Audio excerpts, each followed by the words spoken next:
I never imagined that the woman who once promised me forever would walk away with everything I owned. Not just my money, not just my home, but my dignity, my peace, and every ounce of trust I ever had in love. But life, it has a strange way of balancing things. Because what she didn't know was that karma had already left me a gift, one hidden deep in my late father's past. My name is Daniel Harper. For most of my life, I believed in hard work, loyalty, and love. I wasn't born rich. My father ran a small construction business, and my mother passed away when I was just a boy. My father raised me alone and often said, "Son, people show their true faces when money's on the table." I never really understood what he meant back then. I thought he was just bitter from life's struggles. But years later, I would learn exactly what he meant, in the most painful way imaginable. When I met Clara, I thought my life had finally fallen into place. She was smart, graceful, and confident, the kind of woman who could walk into a room and own it without saying a word. We met at a charity event my company had sponsored. She said she admired how grounded I was despite success, and I was instantly drawn to her warmth. Within months, I was in love. Within a year, we were married. Those early days were perfect, or at least they looked perfect. We laughed, traveled, and made plans for a family. She said all the right things, and I believed every single word. I thought I had found my forever. But forever has a way of changing when someone's heart isn't really in it. After my father passed away, I inherited his construction company. I poured everything into expanding it. Late nights, endless meetings, sleepless weeks. I wanted to make him proud. Clara said she supported me, but slowly, something about her changed. She stopped asking how my day was, stopped joining me for dinner, started spending hours on her phone, following luxury brands and people whose lives looked nothing like ours. Then came the shopping sprees, the expensive handbags, the designer shoes, and the vacations she said she needed. I tried to talk to her about budgeting, about being practical, but she smiled and said, "You can't expect me to live small when you're making big money, Daniel."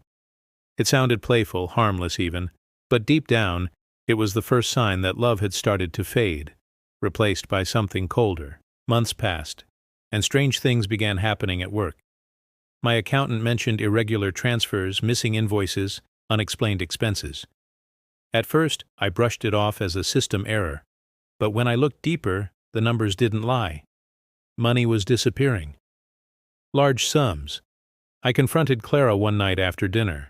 My voice was shaking when I asked, "Clara, did you take anything from the company account?"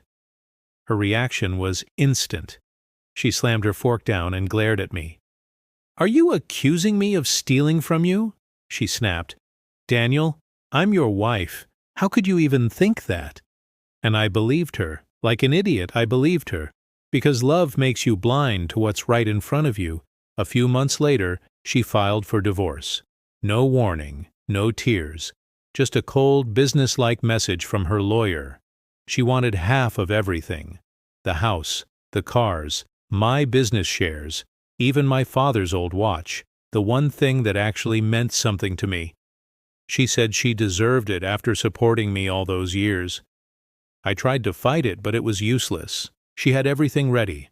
The documents, the lawyers, even witnesses. Turns out, she'd been planning this for months, maybe longer. By the time the court hearings ended, I was broken. She walked away smiling, wearing the diamond necklace I had given her on our anniversary, the same necklace she once said symbolized forever. I lost everything, my company, my home, my peace. I moved into a small apartment outside the city. The walls were empty. My life was quiet. Too quiet.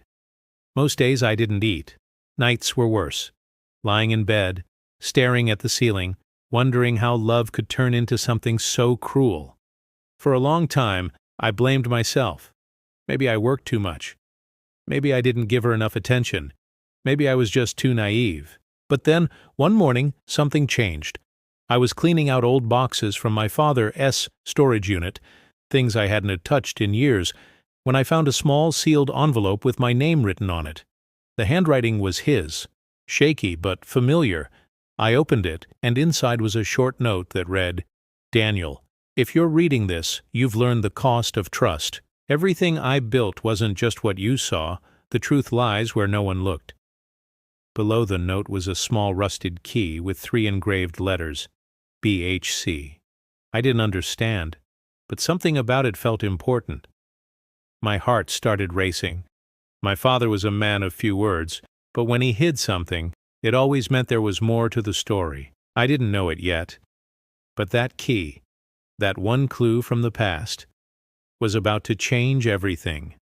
Because behind my father's secret lay a fortune worth over $52 million, and with it, the perfect way to take back everything that was stolen from me. When I held that small rusted key in my hand, it felt like I was touching a piece of my father's ghost. For years I thought I'd known everything about him, his struggles, his work, his life. But that note, those 3 letters, they told me there was something I never saw, something he kept hidden. The next day I couldn't focus on anything else. I typed the letters BHC into my laptop over and over again, hoping for a clue. Banks, corporations, storage companies, nothing seemed to fit. But then, buried deep in an old newspaper archive, I found it. BHC Financial Private Holdings Division, a discreet private banking service that operated internationally during the early 2000s, the same years my father's company had grown fastest. My heart started racing. Could it be possible that my father, the man who wore worn-out shoes to save $1, had been hiding money overseas? It sounded insane, but the more I thought about it, the more sense it made. He was careful with everything. Too careful. The next morning, I drove to the address listed on their old registry, a small discreet building tucked between glass towers in the financial district. Inside, it looked timeless. Wooden counters, quiet staff, and the faint smell of old paper. I walked up to the receptionist, nervous but determined. "Hi," I said quietly. "I found something that might belong to my father. His name was Thomas Harper. He passed away a few years ago. I think he had an account here." The woman looked at me with polite confusion. "Sir, this is a private institution. We don't disclose client details without authorization." I hesitated, then pulled the key from my pocket and placed it on the counter. "He left this, and a note with your company's initials." Her eyes flicked to the key, and for a second I saw her expression change. She nodded slightly. "One moment, please." She disappeared into a back room. I waited, every second stretching longer than the last. When she returned, she was accompanied by an older man in a suit. He smiled faintly and said, "Mr. Harper, please follow me."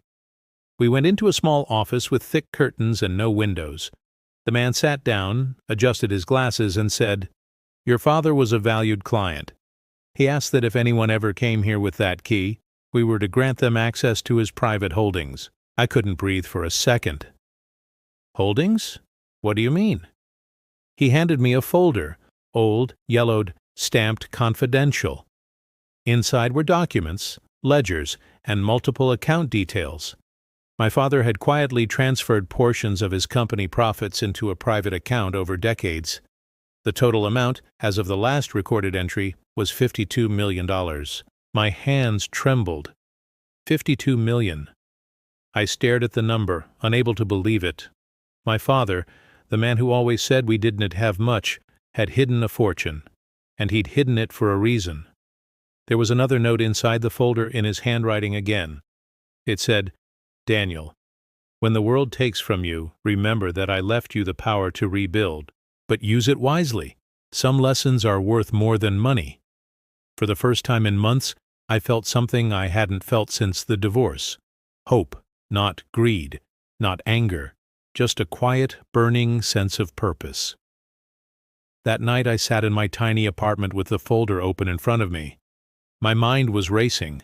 Clara had taken everything. She left me humiliated and broke. But now, the power had shifted. I had more than just money. I had control. I didn't rush into anything. For weeks I studied everything, every account, Every transfer, every hidden company my father had left in my name. He'd built a financial fortress, one only I could access. And then I started planning.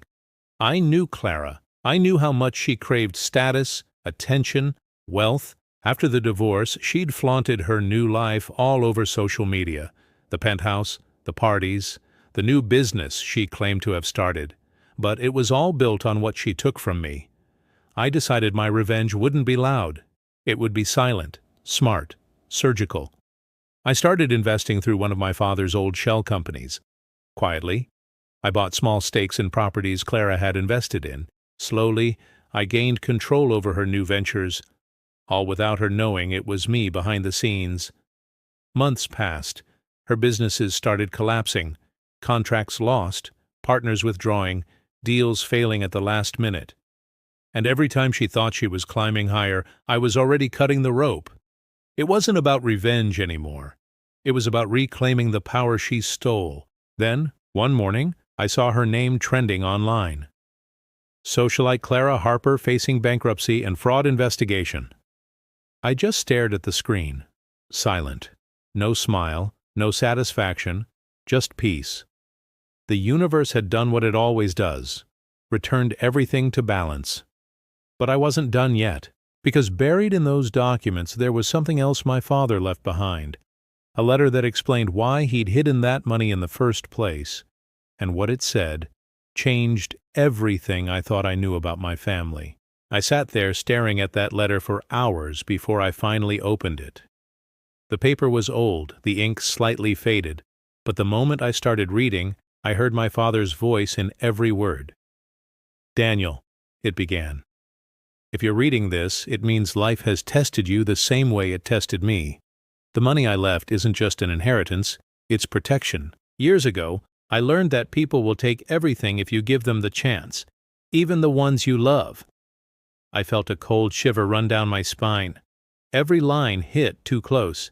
It was as if he'd seen my future. He continued, "When your mother died, I trusted the wrong business partners. They took nearly everything. I rebuilt from scratch, but I never forgot what betrayal feels like. So I made sure that if anyone ever tried to destroy you, you'd still have something left." I closed my eyes, trying to breathe. My father had lived his whole life preparing for something like this, and without realizing it, I had walked the same path. The letter ended with one last line. "Forgive when you can, but never let betrayal define you. Build quietly, rise stronger." For a long time I just sat there, silent. The anger I once carried, the rage that burned after Clara's betrayal, began to fade. What took its place was focus, a calm, relentless kind of clarity. With my father's money, I rebuilt my company, but this time, I did it differently. I worked behind new corporate names, created new partnerships, used the shell accounts he had set up years ago. I kept everything under the radar. Nobody knew I was the one pulling the strings, not even my closest employees. Meanwhile, Clara's downfall grew worse. Her new luxury brand, the one she had started with what used to be my money, went bankrupt within 6 months. She'd surrounded herself with greedy investors and fake friends who vanished the second her funds dried up. The same people who once praised her turned against her. One evening I received a call from a mutual friend. "Daniel," he said quietly, "Clara's not doing well. She's lost everything. Her accounts are frozen. She's selling her jewelry to pay legal fees." I said nothing. There was a time I would have pitied her, but not anymore. This wasn't revenge. It was consequence. Still, part of me wanted closure. Not the kind that came from hurting her, but the kind that came from finally letting go. So one rainy afternoon I decided to see her. She was sitting alone in a small cafe, wearing the same coat I once bought her. When she saw me, her face froze. There was no arrogance left in her eyes, just shock. "Daniel," she whispered, her voice trembling. "What are you doing here?" I sat across from her and said, calmly, "You took everything from me, Clara, and I want you to know something. I'm not angry anymore. She blinked, confused. You're not? I shook my head. No, because I realized something. You didn't ruin me, you freed me. You showed me who I really am, and who I'm not meant to trust. She looked down, her eyes filling with tears. I didn't mean for it to end like this, she said softly. I thought I could handle it.